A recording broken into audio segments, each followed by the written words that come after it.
उमा महेश्वराय नमः। आप सभी का हमारे YouTube चैनल पर हार्दिक स्वागत है। आज सुने शिव महापुराण में आगे की कथा।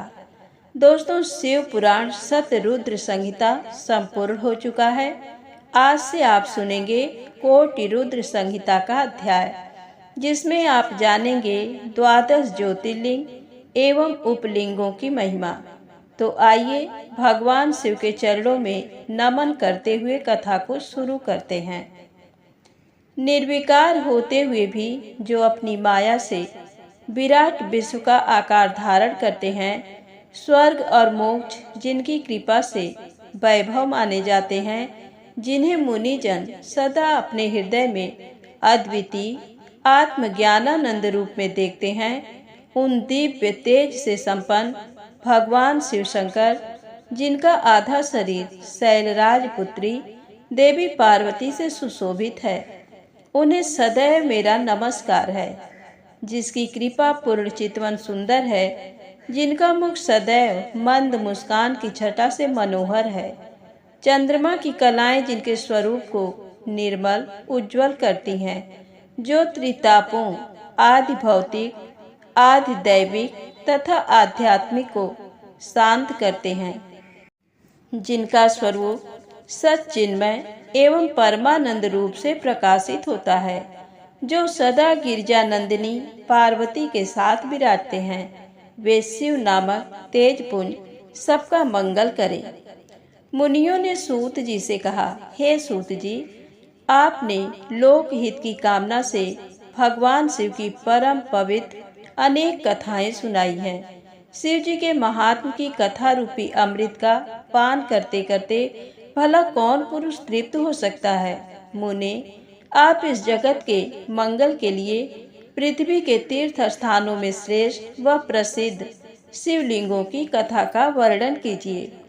मुनियों के प्रश्नों को सुनकर महाज्ञानी सूत जी बोले, हे ऋषियों, आपने संसार के हित की कामना से बड़ा सुंदर प्रश्न किया है।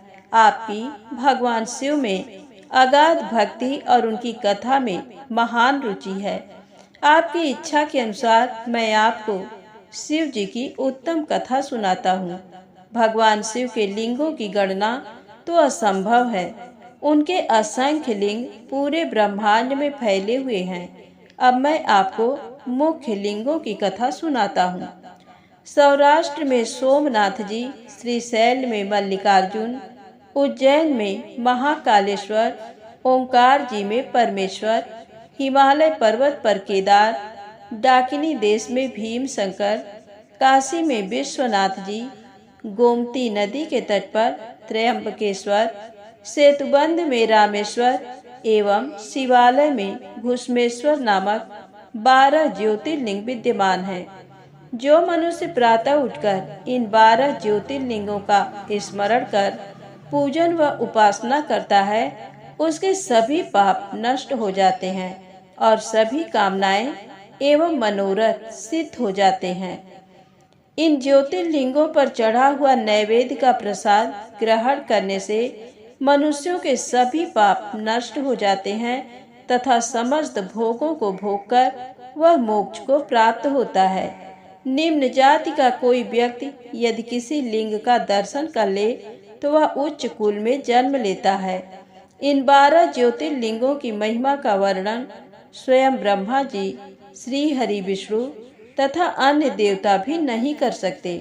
धरती और समुद्र के मिलने वाले स्थान पर सोमेश्वर जी का अन्नकेश नामक लिंग है।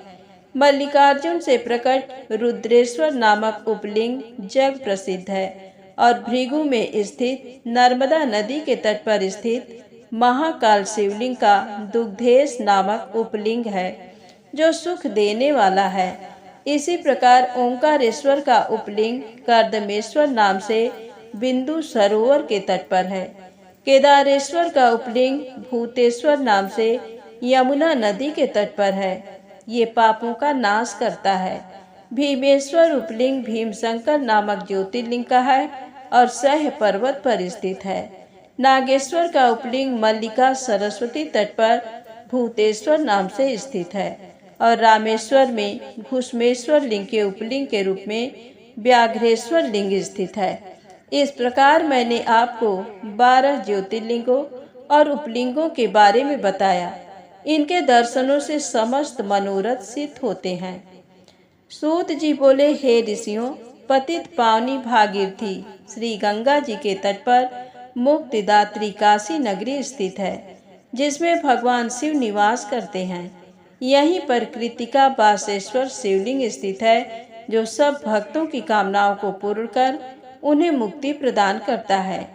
यहीं तिल, भांडेश्वर, दशाश्वमेध, गंगा सागर, संगमेश्वर आदि अनेक शिवलिंग स्थित हैं। कौशिकी नदी के पास भूतेश्वर और नारेश्वर लिंग स्थित है। उत्तर प्रदेश में स्थित नाथेश्वर एवं दूतेश्वर नामक लिंग सभी मनोरथों को पूरा करने वाले हैं। ऋषि दधीच के युद्ध स्थल में श्रृंगेश्वर, बैद्यनाथ तथा जप्पेश्वर, गोपेश्वर, रंगेश्वर, रामेश्वर, नागेश, कामेश, वितलेश्वर, व्यासेश्वर, सुकेश, भांडेश्वर, हंकारेश, सुरोचन, भूतेश्वर, संगमेश नामक सभी लिंग सब प्राणियों के पापों का नाश करने वाले हैं। इसी प्रकार त्रिप्तका नदी के किनारे कुमारेश्वर, सिद्धेश्वर, सैनेश, रामेश्वर, कुंभेश, नंदीश्वर, पुंजेश आदि शिवलिंग स्थित हैं। दशाश्वमेध नामक तीर्थ जो प्रयाग में है, अर्थ, धर्म, काम, मोक्ष देने वाला है और यहाँ पर ब्रह्मेश्वर शिवलिंग स्थित है। ये लिंग स्वयं ब्रह्मा जी द्वारा स्थापित है। सोमेश्वर, ब्रह्म तेज वर्धक, भरद्वाजेश्वर, शूलकंठेश्वर एवं माधवेश्वर लिंग यहीं स्थित है। रघुवंशियों की नगरी अयोध्या में नागेश शिवलिंग स्थित है, जो भक्तों को सुख देने वाला तथा अभिष्ट को पूर्ण करने वाला है। सूत जी बोले, हे ऋषियों, ब्रह्मा जी की नगरी में चित्रकूट नामक पर्वत है। वहाँ ब्रह्मा जी द्वारा मत्तंग अंध शिवलिंग स्थित है, जो सभी प्रकार की संपत्ति देने वाला है। इसी प्रकार पूरे संसार में अनेक परम पावन शिवलिंग स्थापित हैं, जो मनोरथों को पूर्ण करने वाले तथा भोग मोक्ष प्रदान करने वाले हैं। पापों का नाश करने वाली गोदावरी नदी के पश्चिम में पशुपति नामक शिवलिंग स्थित है। वहां से दक्षिण की ओर जगत का हित करने वाला एवं अत्रि ऋषि की पत्नी देवी अनसुईया को आनंद देने वाला अत्रीश्वर लिंग स्थित है। सूत जी की वाणी से अत्रीश्वर लिंग व देवी अनसुईया के बारे में सुनकर ऋषियों ने पूछा, हे सूत जी, इस अत्रीश्वर शिवलिंग की उत्पत्ति कैसे हुई और इससे देवी अनसुईया का क्या संबंध है? इस विषय में हमें बताइए। तब ऋषियों द्वारा उठाए गए प्रश्न का उत्तर देते हुए सूत जी बोले, ऋषियों, दक्षिण में चित्रकूट पर्वत के निकट कामद नाम का वन है। ब्रह्मा जी के पुत्र महर्षि अत्रि अपनी पत्नी अनसुईया के साथ इसी स्थान पर निवास करते थे। एक समय की बात है, उस वन में 100 वर्षों तक वर्षा नहीं हुई। अकाल पड़ गया। मनुष्य पानी और भोजन के लिए तरसने लगे। चारों ओर दुख ही दुख था। लोग अन्न जल के अभाव में मर रहे थे। ये स्थिति देखकर महर्षि अत्रि व देवी अनसुईया बहुत व्याकुल हो गए। तब अनसुईया ने अपने पति से कहा, स्वामी, मैं इन प्राणियों को इस दुख की स्थिति में नहीं देख सकती। कुछ प्रयत्न कीजिए ताकि इनके दुख दूर हो जाएं और प्रसन्नता छा जाए। अपनी पत्नी देवी अनसुईया का निवेदन सुनकर महर्षि अत्रि पद्मासन में बैठ गए और भगवान शिव के चरणों का ध्यान करने लगे। इस प्रकार जब वे समाधि में बैठ गए, तब उनके सभी शिष्य उनको अकेला छोड़कर वहां से चले गए। परंतु देवी अनसुईया अपने पति की सेवा में लगी रहीं। उन्होंने भगवान शिव की मूर्ति स्थापित की और फिर उसकी विधि पूर्वक पूजा अर्चना की। इस प्रकार वे भी शिव जी की आराधना में लीन हो गईं। जब देवताओं को इसका ज्ञान हुआ तो वे अत्रि और अनसुईया के आश्रम में पधारे। उनके साथ गंगा नदी भी थी। वे देवी अनसुईया की प्रशंसा करते हुए बोले कि हमने देवी अनसुईया जैसी भक्ति आज तक नहीं देखी, जो पति धर्म और भक्ति धर्म का एक साथ दृढ़ता से पालन कर रही हैं। निश्चय ही आप दोनों धन्य हैं। ये कहकर अन्य देवता अपने स्थान को चले गए, परंतु भगवान शिव व गंगा जी ने वही निवास किया। गंगा जी बोली कि देवी अनसुईया का हित किए बिना मैं यहाँ से कहीं नहीं जाऊंगी। भगवान शिव अंश रूप में महर्षि अत्रि के आश्रम में रहे और कैलाश पर्वत पर चले गए। महर्षि अपनी तपस्या में पूर्व की भांति लगे रहे। इस प्रकार अकाल पड़ते पड़ते 54 वर्ष बीत गए। देवी अनसुईया भी अपने वचन को निभाती रहीं कि पृथ्वी पर वर्षा से पूर्व मैं अन्न जल ग्रहण नहीं करूंगी। अनसुईया श्रद्धा भाव से शिव जी के चरणों में अपना ध्यान लगाती रहीं। सूत जी बोले, हे ऋषियों, तपस्या करते हुए महर्षि अत्रि को बहुत समय बीत गया। एक दिन मुनि ने समाधि से जाकर अनसुईया से कहा, देवी, मुझे बड़ी जोर की प्यास लगी है। आप कहीं से जल लाकर मेरी प्यास शांत करो। अपने पति की आज्ञा का पालन करते हुए अनसुईया ने हाथ में कमंडल लिया और पानी लाने के लिए चल दी। साध्वी अनसुईया पानी की तलाश में इधर उधर घूम रही थी। ये देखकर स्वयं गंगा जी देवी अनसुईया के सामने आकर बोली, देवी, आप इस समय कहाँ जा रही हैं?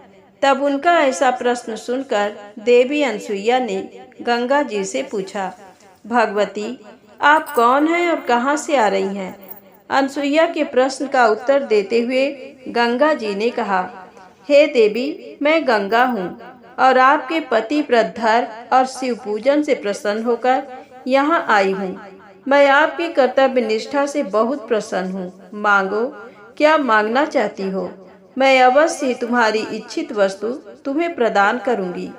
गंगा जी के ऐसे वचन सुनकर देवी अनसुईया ने हाथ जोड़कर विनम्रता से गंगा जी से कहा, हे माता, यदि आप मुझ पर प्रसन्न हैं तो कृपा कर मेरे इस कमंडल को जल से भर दें। मेरे पति प्यासे हैं, मैं उनकी प्यास बुझाना चाहती हूँ। तब देवी गंगा बोली, पति परायणे, आप पृथ्वी में एक गड्ढा खोदिए, मैं यहाँ विराजमान हो जाऊंगी। तब तुम पानी से कमंडल भर लेना। गंगा जी के आदेशानुसार देवी अनसुईया ने गड्ढा खोद दिया। फिर गंगा जी उस गड्ढे में समा गईं। वह गड्ढा जल से भर गया। ये दृश्य देखकर अनसुईया बहुत प्रसन्न हुई। उन्होंने अपना कमंडल जल से भर लिया और बोली, हे भगवती, पतित पावनी गंगे, यदि आप मुझ पर प्रसन्न हैं तो कृपा करके इसी प्रकार इस गड्ढे में निवास कीजिए, जब तक मेरे पति यहाँ आकर आपके दर्शन न कर लें। आप यहीं पर स्थित रहिए। ये कहकर अनसुईया जल से भरा कमंडल लेकर आश्रम में लौट आई। वहां आकर उन्होंने अपने पति अत्रि को जल पिलाया। उस मधुर शीतल जल को पीकर महर्षि तृप्त हो गए। जब उन्होंने अपने आसपास देखा तो उन्हें सूखे फल फूल हीन वृक्ष देखकर ज्ञात हो गया कि अभी तक वर्षा नहीं हुई है। तब उन्होंने आश्चर्यपूर्वक अपनी पत्नी से पूछा, देवी, जब अभी तक वर्षा नहीं हुई तो ये शीतल जल कहाँ से आया? अपने पति के वचन सुनकर अनसुईया ने अपने पति से कहा, हमारी शिव आराधना व आपकी तपस्या से प्रसन्न होकर स्वयं गंगा जी यहाँ पधारी हैं और हमारे आश्रम की शोभा बढ़ा रही हैं। ये बताकर अनसुईया अपने पति को साथ लेकर गंगा जी के पास गई। वहां महर्षि अत्रि ने सपत्नी श्री गंगा जी की स्तुति करना आरंभ कर दिया। तत्पश्चात गंगा स्नान करके संध्या बंदन किया।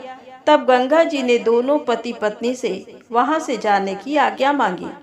तब महर्षि अत्रि बोले, हे पतित पावनी गंगा, यदि आप हम पर प्रसन्न हैं तो कृपा कर सदा के लिए इसी तपोवन में निवास करें। माते, यहाँ विराज कर हमें कृतार्थ करें।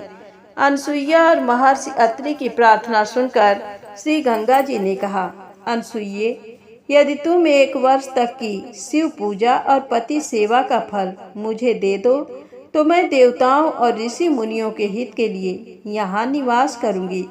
तब जगत के कल्याण के लिए देवी अनसुईया ने 1 वर्ष की तपस्या का पुण्य गंगा जी को अर्पित कर दिया। ये देखकर त्रिलोकीनाथ भगवान शिव तुरंत उस पार्थिव लिंग से प्रकट हो गए। शिव जी के साक्षात दर्शन पाकर पति पत्नी बहुत प्रसन्न हुए और हाथ जोड़कर शिव जी की स्तुति करने लगे। ये देखकर शिव जी बोले, साध्वी अनसुईया, मैं आपके लोकहित के इस कर्म से बहुत प्रसन्न हूँ। मांगो, क्या मांगना चाहती हो? मैं तुम्हें तुम्हारी इच्छित वस्तु अवश्य प्रदान करूँगा। तब सती अनसुईया और अत्रि ने विधि विधान से भगवान शिव का पूजन किया, दर्शन किया एवं बार बार पूछने पर अनसुईया एवं महर्षि अत्रि बोले, हे कृपा निधान देवादिदेव भगवान शिव, यदि आप हम पर प्रसन्न हैं तो आप देवी पार्वती सहित यहीं पर निवास करें, ताकि यहाँ वर्षा हो, अन्न उत्पन्न हो और सभी प्राणियों का कल्याण हो। तब उनकी बात सुनकर भगवान शिव बोले, हे अनसुईया व मुनि अत्रि, जैसा आप चाहते हैं वैसा ही होगा। ये कहकर भगवान शिव पार्थिव लिंग में समा गए और अत्रीश्वर नाम से प्रसिद्ध हुए। पतित पावनी श्री गंगा जी भी मंदाकिनी नाम से विख्यात होकर उस कुंड में सदा के लिए स्थापित हो गई। फिर महर्षि अत्रि का वह आश्रम पुनः पहले की भांति हरा भरा हो गया। तो प्रेम से बोले, शंकर भगवान की जय हो। आज की कथा यहीं समाप्त होती है। आगे की कथा अवश्य सुनिएगा। यदि आपको कथा अच्छी लगी हो तो प्लीज़ लाइक अवश्य करिए, चैनल को सब्सक्राइब करें, ज़्यादा से ज़्यादा शेयर करें। जय माता दी, जय भोलेनाथ।